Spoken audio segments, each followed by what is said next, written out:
Mari kita siapkan hati, kita mau masuk di dalam kebenaran firman Tuhan. Kita tutup mata, kita satu di dalam doa. Kami bersyukur atas segala kebaikan-Mu dalam hidup kami. Sebentar kami siap dididik, diajar, dan ditegur Tuhan, sehingga hidup kami sebagai orang percaya terus bertumbuh dan bertambah di dalam pengenalan akan Tuhan. Hamba serahkan siapapun yang menyaksikan video ini, sedang duduk, berdiri, atau berbaring, damai sejahtera Tuhan meliputi hati mereka, sehingga firman yang ditabur benar-benar berakar, bertumbuh, dan berbuah, menjadi berkat dalam kehidupan mereka. Hamba-Mu Tuhan akan menyampaikan sesuatu, maka kuduskan dari bibir hamba, karena umat-Mu tidak butuh penyampaian dari kata-kata manusia. Mereka butuh isi hati Tuhan yang membuat mereka mengerti rancangan-Mu dalam kehidupan mereka. Terima kasih Tuhan, kami siap dengan kebenaran firman-Mu. Di dalam nama Bapa, Putra, dan Roh Kudus, bersama-sama kita yang mau mendengar katakan amin. Haleluya, puji Tuhan.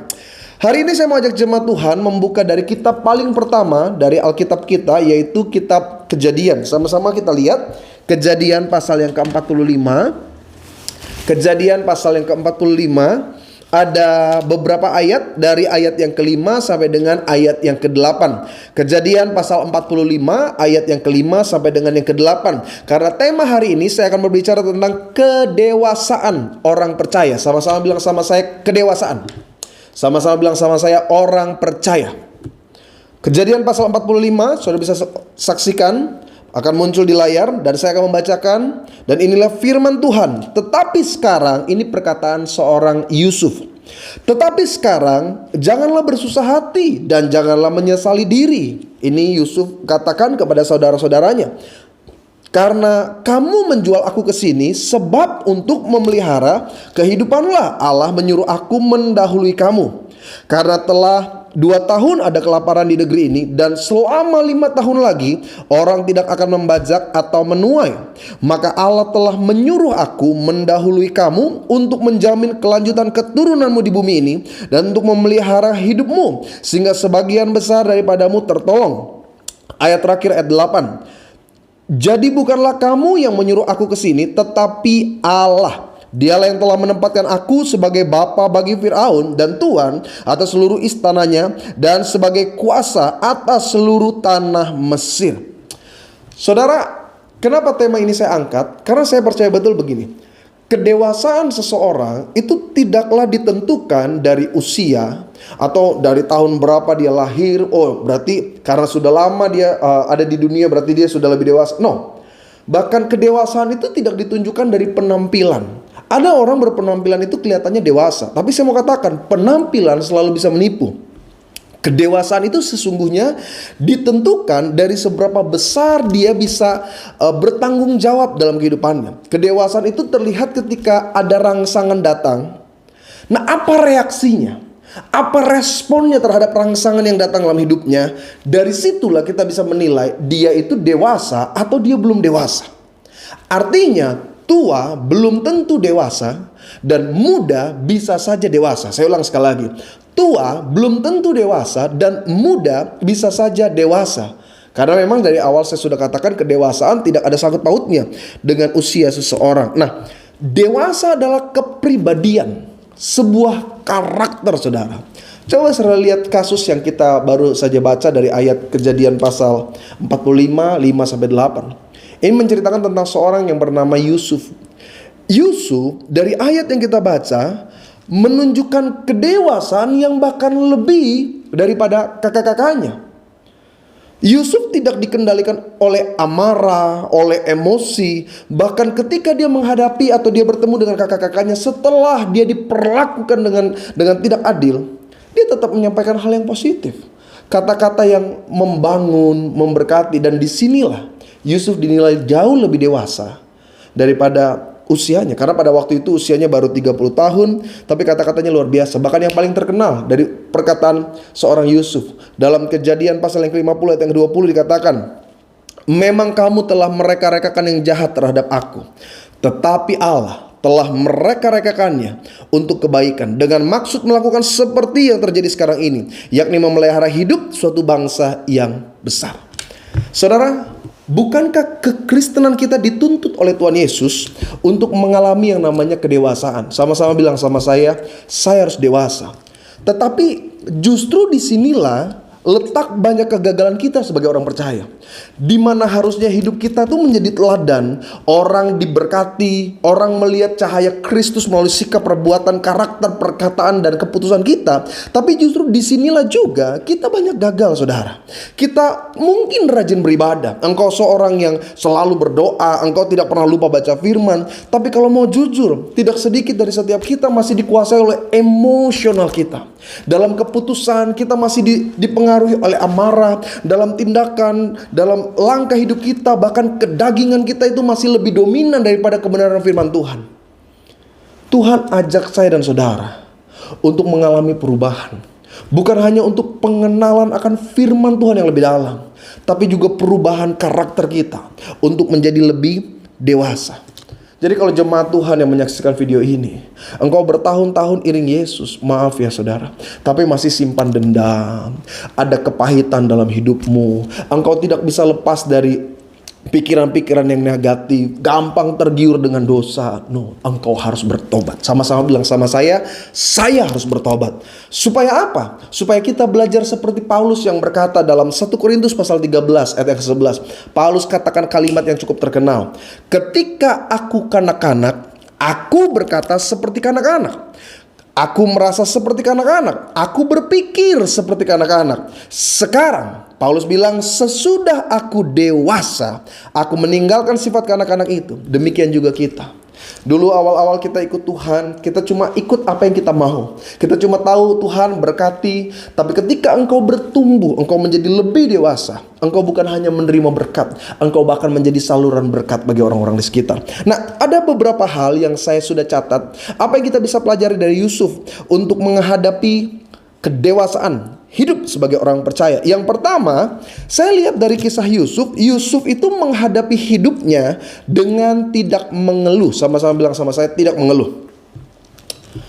Secara logika, apa yang dialami Yusuf selama dia diperlakukan tidak adil oleh saudara-saudaranya sampai dia akhirnya dipenjara, sebenarnya Yusuf itu punya hak untuk marah. Dia punya hak untuk kecewa dan normal kalau dia sakit hati. Karena dia kehilangan statusnya sebagai orang merdeka. Dia tidak punya lagi kesempatan untuk berkeluarga karena dia seorang budak. Bahkan ketika dia di penjara, mungkin itu masa-masa terakhir. Tapi Yusuf menjalaninya tidak dengan mengeluh. Beda sama kita. Kita itu seringkali menjalani hidup justru dengan mengeluh. Kita seringkali meratapi diri dan bilang, betapa malang nasibku. Iya, ada banyak orang seringkali kalau lihat dirinya, dia mulai meratap gitu. Aduh, sedih amat ya hidup gua. Aduh pendeta, saya mah orang miskin, orang susah. Dari nenek moyang juga, pokoknya kita mah 7 keturunan, 8 tanjakan, 9 tikungan, pokoknya susah terus pendeta. Tidak sedikit dari kita sebenarnya punya pekerjaan, ada pendapatan, tapi nggak tahu kenapa kita menjalaninya tuh dengan meratap gitu, mengeluh. Ya saya mah cuma begini-begini aja, gaji saya juga nggak seberapa, duit yang saya punya juga cuma segini pendeta. Kita selalu punya alasan untuk mengeluh dalam hidup kita. Kita bisa bilang ya, saya lahir nggak ganteng, saya lahir nggak cantik pendeta, saya lahir nggak seperti supermodel, ya pendeta saya punya orang tua miskin, keluarga saya orang kekurangan, pendeta saya bukan orang yang pintar, saya bukan orang yang cerdas, ya Tuhan nggak kasih saya ke talenta karunia seperti yang lain. Untuk kita mengeluh tentang keadaan kita punya 1001 alasan. Tapi pertanyaannya, masihkah engkau bisa tetap bersyukur dan menjalani dengan sukacita sekalipun keadaan tidak seperti yang kita harapkan? Yusuf menjalani kehidupannya bukan dengan mengeluh. Dia tidak meratapi dirinya. Dan saya mau katakan, ini kunci pertama untuk seorang menghadapi kedewasaan dalam kehidupannya. Kenapa? Karena hidup ini gak pernah adil seperti yang kita harapkan, saudara. Selama engkau masih di dunia, selama engkau masih bernafas, engkau akan lihat 3 macam model orang di dunia ini. Yang pertama, ada orang hidup dalam kelimpahan. Mereka hidup dalam kelebih-lebihan. Yang kedua, ada orang hidup dalam kecukupan. Pokoknya apa yang dia perlukan, apa yang dia inginkan selalu cukup. Tapi ada yang ketiga, orang-orang yang menjalani hidup dengan keadaan kekurangan. Dan realitanya mungkin kita adalah orang-orang yang menjalani keadaan Puji Tuhan kalau kita berkelebihan. Puji Tuhan kalau kita adalah orang yang berkecukupan. Tapi mungkin sebagian dari kita, bahkan engkau yang menyaksikan video ini, kita menjalani hidup dengan keadaan kekurangan. Seringkali kita berpikir, kenapa Tuhan? Tapi Pak, Bu, itulah realita. Dalam dunia pekerjaan ada 4 macam model yang saya catat. Yang pertama, ada orang kerja banyak, hasilnya banyak, itu masuk akal. Ada orang kerja sedikit, hasilnya sedikit, itu masuk akal. Tapi yang harus engkau juga sadari, ada orang kerja banyak, hasilnya sedikit. Dan ada orang kerja sedikit, tetapi hasilnya banyak. Dan itu realita kehidupan. Tetapi intinya setiap orang pasti punya kesusahannya masing-masing kok saudara. Cuman kita aja gitu ya selalu ngerasa kegeeran kalau masalah kita yang paling besar daripada yang lain. Tidak sedikit kita seringkali bilang begini, pendeta gak tahu sih masalah ekonomi saya seperti apa. Pendeta gak ngalamin sih kekurangan yang saya jalani seperti apa. Loh, emangnya di dunia ini yang mengalami kekurangan cuma saudara? Setiap orang yang menjalani hidupnya juga pasti mengalami kekurangan. Hanya saja ada yang menjalani dengan mengeluh dan ada yang tetap menjalani dengan bersyukur.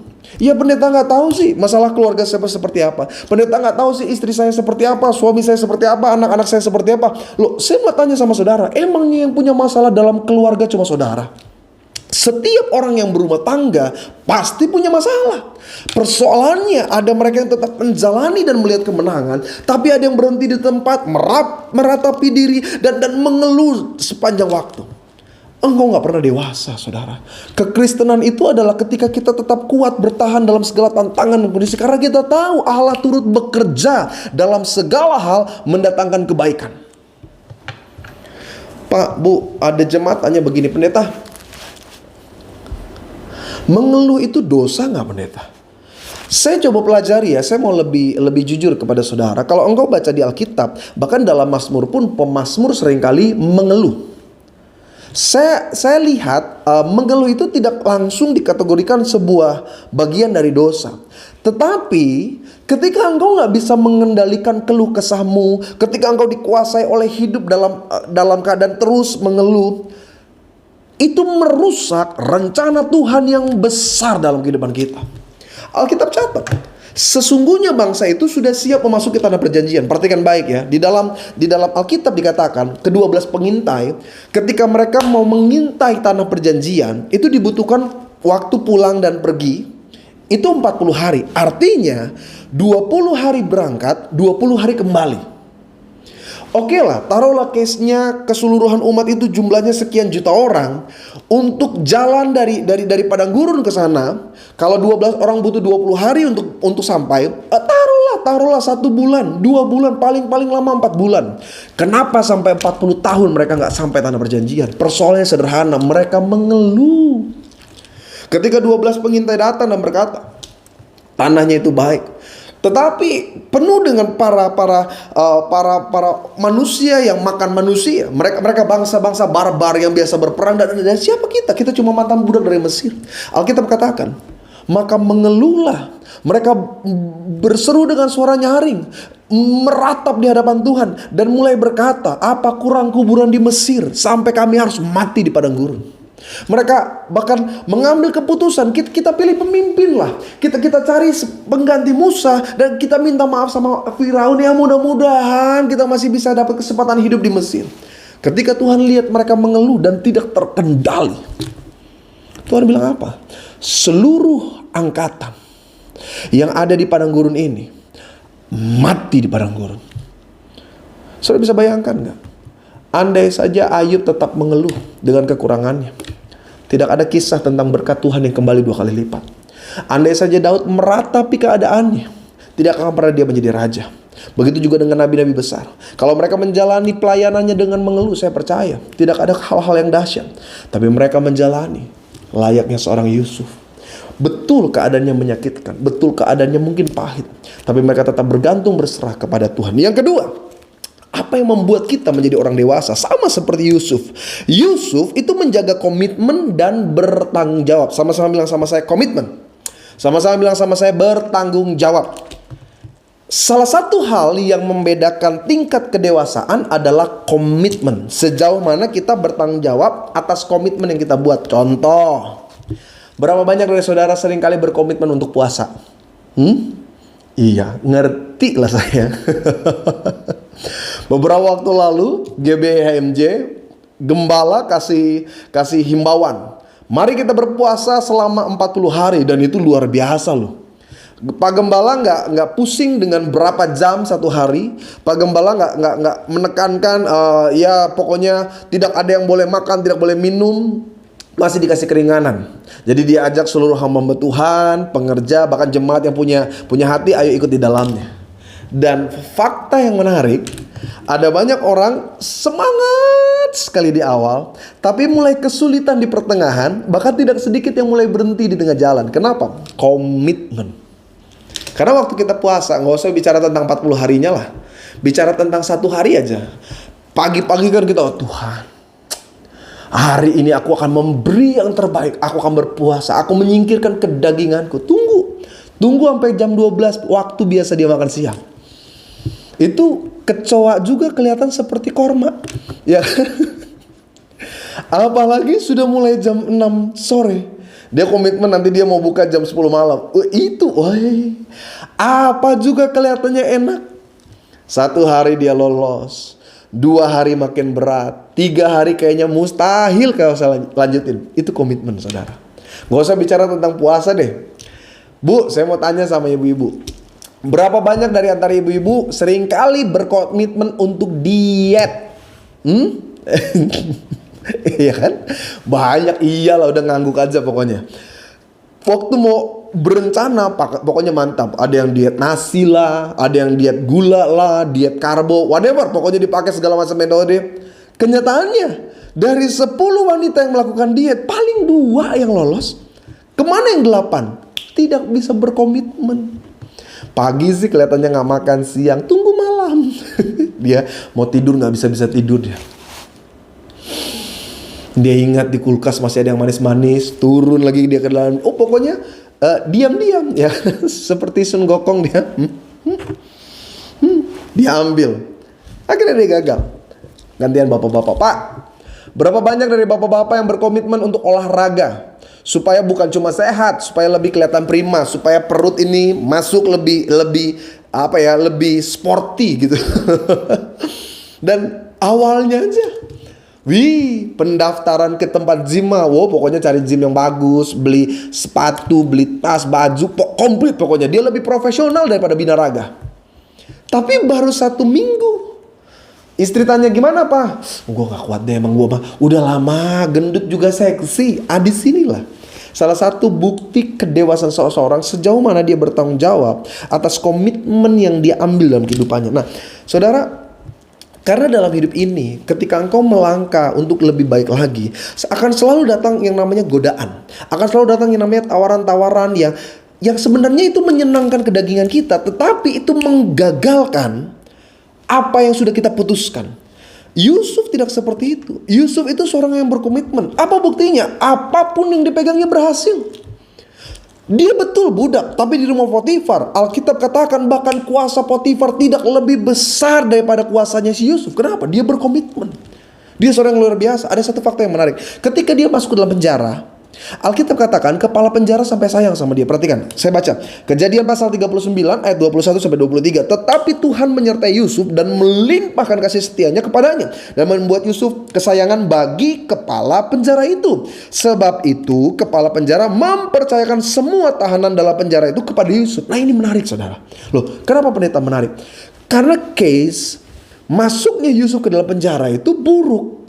Dia masuk sebagai seorang pemerkosa. Karena istri Potifar ketika Yusuf lari meninggalkan dia, ditarik bajunya kan. Lalu istri Potifar mulai berteriak dan berkata, hamba Ibrani yang kau bawa ke rumah ini dia yang hendak memperkosa aku. Dan sebagian kita tahu betul fakta seorang yang masuk penjara seakan-akan lebih baik kalau dia masuk karena kasus misalkan narkoba, dia masuk karena kasus penipuan, dia masuk karena kasus mungkin pembunuhan, dia akan ditakuti di sana. Tapi ketika seorang masuk penjara dengan kasus pemerkosaan, engkau bahkan seringkali gak dihargai seperti manusia. Tapi kenapa Yusuf bisa sampai disukai oleh kepala penjara? Saya percaya di balik penyertaan Tuhan yang besar ada bagian di mana Yusuf menunjukkan komitmen, tanggung jawab, sehingga dia dimulai dikasih pekerjaan untuk mengurus seluruh tahanan. Bayangkan, seorang tahanan mengurus seluruh tahanan. Itu kan sebuah pekerjaan yang besar. Yusuf orang yang berkomitmen. Makanya ketika dia dikasih percayaan sama Firaun untuk mengurus 7 tahun kelimpahan, 7 tahun kekurangan, Yusuf berhasil. Karena dia orang yang berkomitmen. Dia orang bertanggung jawab. Alkitab pernah bilang begini, bukan Alkitab, Yesus pernah bilang begini dalam Lukas pasal 16 ayat yang ke-10. Barang siapa setia dalam perkara-perkara kecil, ia setia juga dalam perkara-perkara besar. Dan barang siapa tidak benar dalam perkara-perkara kecil, ia tidak benar juga dalam perkara-perkara besar. Apa poinnya, pendeta? Orang yang berkomitmen, orang yang bertanggung jawab, itu ciri dari kedewasaan. Jadi kalau hari ini Tuhan izinkan engkau memiliki bisnis, pekerjaan, lakukanlah dengan setia, Pak, Bu. Sekecil apapun pendapatannya, yes, mungkin gak cukup, tapi lakukan dengan setia. Tunjukkan di hadapan Tuhan engkau berkomitmen dengan apa yang engkau dipercayakan oleh Tuhan. Maka saya percaya janji Tuhan, Yesus yang berkata, setia dalam perkara kecil, perkara besar akan Tuhan berikan. Yang ketiga, yang terakhir, apa yang membuat Yusuf menjadi seorang yang lebih dewasa? Karena Yusuf tetap menjadi berkat bahkan kepada mereka yang menyakiti. Ini tingkat kedewasaan yang tidak mudah, saudara. Yusuf bisa saja marah. Yusuf bisa saja tidak peduli kepada saudara-saudaranya. Yusuf bahkan punya hak untuk menghukum saudara-saudaranya yang sudah memperlakukan dia dengan sangat jahat. Apa salah Yusuf sampai saudara-saudaranya membuangnya? Apa salah Yusuf sampai di hadapan Yakub ayahnya dikatakan dia sudah mati dimakan serigala? Apa salah Yusuf sampai dia dijual menjadi seorang budak? Apa salah Yusuf ketika dia difitnah oleh istri Potifar? Tapi Yusuf tetap memberkati. Alkitab nggak bilang Yusuf mulai cari istri Potifar setelah dia keluar dari penjara, dia jatuh hukuman. No, Yusuf punya hati yang baik. Kenapa? Dia dewasa. Dia bahkan memberkati saudara-saudaranya sekalipun sebenarnya dia tidak punya hak untuk mengurus. Tidak ada tanggung jawab kok dari Yusuf untuk mengurus saudara-saudaranya. Silakan aja urus diri masing-masing. Tapi ini yang Alkitab catat dalam Kejadian 45 ayat 11, Yusuf bilang, "Di sanalah aku memelihara engkau, sebab kelaparan ini masih ada 5 tahun lagi, supaya engkau, saudara-saudaranya Yusuf, jangan jatuh miskin, beserta seisi rumahmu dan semua orang ikut serta dengan engkau." Kejadian 47, Alkitab catat di ayat 12, dan Yusuf memelihara ayahnya, saudara-saudaranya dan seisi rumah ayahnya dengan makanan menurut jumlah anak-anak mereka. Berapa banyak kita yang berbuat baik hanya kalau kita merasa suka? Ya. Ada banyak kita ribut, kita sakit hati, kita kesel, lalu seringkali dalam keluarga saja uang mulai ditahan-tahan. Ribut sama istri, Pak, mulai karena engkau yang cari nafkah, engkau simpan ya. Lu rasain tuh kekurangan. Tidak sedikit istri ketika dia ribut sama suami, apa yang dia bisa lakukan dia mulai gak lakukan. Kenapa? Sakit hati, pendeta. Saya diperlakukan seperti ini, ngapain saya buat baik sama dia? Tidak sedikit anak-anak ribut sama orang tua. Dia punya tanggung jawab bahkan untuk menghidupi orang tuanya. Dia punya tanggung jawab untuk bisa memberikan sebagian dari berkat yang dia dapat dalam pekerjaan untuk orang tuanya. Tapi karena ribut, karena sakit hati, karena kecewa, dia bilang biarin aja. Dia seakan-akan sengaja menyiksa, padahal dia punya bagian untuk memberkati. Engkau orang-orang yang tidak dewasa. Bertobat, saudara. Lihat Ishak, dia terus menabur. Dan apa yang terjadi? Tuhan limpahkan terus kebaikan dalam kehidupannya. Marilah jadi orang-orang yang dewasa. Jadilah orang dewasa karena hidup dengan tidak mengeluh. Jadilah orang dewasa karena kita berkomitmen dan bertanggung jawab atas setiap hal yang Tuhan percayakan. Dan yang ketiga, jadilah orang dewasa. Engkau tetap memberkati, bahkan kepada mereka yang menyakiti. Kita satu dalam doa. Bersyukur, berterima kasih untuk firman yang kami dengar. Biarlah ini menjadi rema di hati kami. Biarlah kami belajar untuk berubah ke arah yang lebih baik, sehingga melalui hidup kami nama Tuhan dipermuliakan. Dalam nama Yesus bersama kita katakan amin.